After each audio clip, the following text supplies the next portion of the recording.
కోనసీమ జిల్లా కాట్రేనికోన మండలం కుండలేశ్వరం నక్కవారిపేటలో ఓ ఇంట్లో క్షుద్ర పూజలు కలకాలం రేపాయి. ఇద్దరు వ్యక్తులు కుండలేశ్వరం స్థానఘట్టం వద్దకు వచ్చి నెల రోజుల నుంచి శ్మశానంలో పూజలు నిర్వహిస్తున్నారని స్థానికులు తెలిపారు. కొత్తలంక గ్రామ సమీపంలో నక్కవారిపేటలోని ఓ ఇంట్లో సుమారు 20 మంది యువకులు వచ్చి రాత్రి వేళల్లో పూజలు నిర్వహిస్తున్నట్లు తెలిపారు. ఇక గోదావరి ఒడ్డున ముగ్గులు వేసి నిమ్మకాయలు, అన్నం, పసుపు, కుంకుమ వేసి పూజలు చేయడంతో అటుగా వెళ్లడం మానేసినట్లు స్థానికులు తెలిపారు.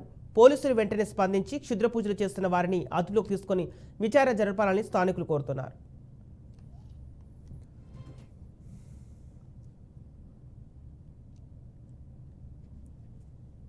రేకు చెట్టు పైన పూజలు చేస్తున్నారు, శుద్ర పూజలు అండి.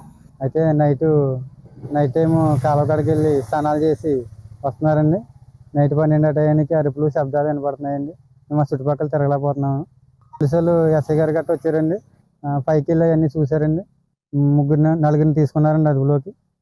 ముగ్గులు ఉన్నాయండి, అక్కడ ముగ్గులు, బొమ్మలు ఉన్నాయండి, అరటిపళ్ళు, కత్తులు ఉన్నాయండి. నలుగురు బయట నుంచి వచ్చారండి. ఇంకా చాలా మంది ఉన్నారు. నైట్ అయితే చాలా మంది వస్తున్నారండి. ఒక 20 మంది దాకా వస్తున్నారండి నైట్. అదే బయట వాళ్ళు చూసి చెప్పారు, మాతోటి వస్తున్నారు అని బయట వాళ్ళు చూసి చెప్పారు. అది కోళ్ళు పట్టుకెళ్ళి నైట్ కట్టెల్లో కోతున్నట్టండి. మాది అక్కడేనండి, పక్కనండి.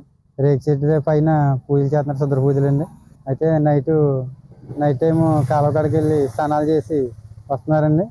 నైట్ 12 టైంకి అరుపులు, శబ్దాలు వినపడుతున్నాయండి. మేము మా చుట్టుపక్కల తిరగలేకపోతున్నాము. పోలీసులు ఎస్ఐ గారు గట్రా వచ్చారండి. పైకి వెళ్ళి అవన్నీ చూసారండి. నలుగురిని తీసుకున్నారండి అదుపులోకి. ముగ్గులు ఉన్నాయండి, అక్కడ ముగ్గులు, బొమ్మలు ఉన్నాయండి, అరటిపళ్ళు, కత్తులు ఉన్నాయండి. నలుగురు బయట నుంచి వచ్చారండి. ఇంకా చాలా మంది ఉన్నారు. నైట్ అయితే చాలా మంది వస్తున్నారండి. ఒక 20 మంది దాకా వస్తున్నారండి.